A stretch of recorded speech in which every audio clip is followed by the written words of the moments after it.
Biodiversity is referred as the variety of life on Earth.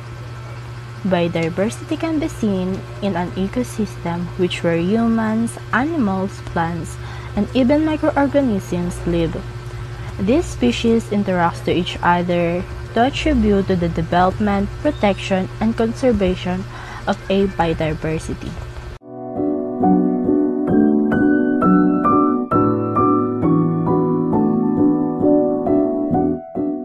Pagbati mga kaibigan, ako'y inyong pakinggan. Tulang malayang taluturan siyang ginawa upang masabi ang aking nararamdaman, hindi sa tao, ngunit sa aking kalikasan. Ito na nga at akin na itong sisimulan.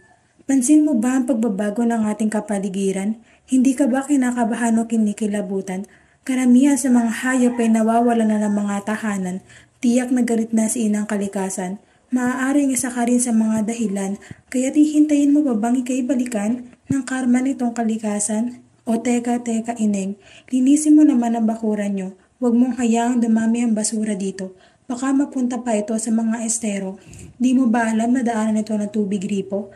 Ano na lang ang mangyayari kapag ito'y naging barado? Ito'y maaaring magdulot ng baha sa buong baryo.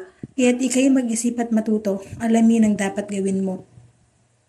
Reuse, reduce, recycle. Salitang madalas makita, ngunit hindi sinusunod at ginagawa. Mahirap bang magtapon ng basura ng tama? Hindi mo ba gustong makita ang paligid na kay ganda kung mga basura ay nakaayos at nakahiwalay ng tama? Tama ba ang aking nakikita? Mga tao ay nahihilig sa bisikleta. Alam mo ba ang magiging bunga kung ito ipagpapatuloy mo pa? Polusyon ay mababawasan, hangin lilinis, sa paghinga mo ay giginhawa. Aral na tutuhan mula sa paaralan, plastik at mga bote sa pagbulok ay matatagalan. Alternatibong solusyon ilaban upang di maging problema pa na susunod na kabataan.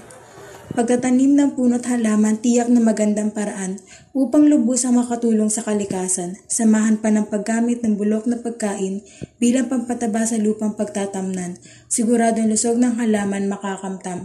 Maski sa loob ng tahanan ay maaaring makatulong upang kalikasan ay bigyan ng proteksyon.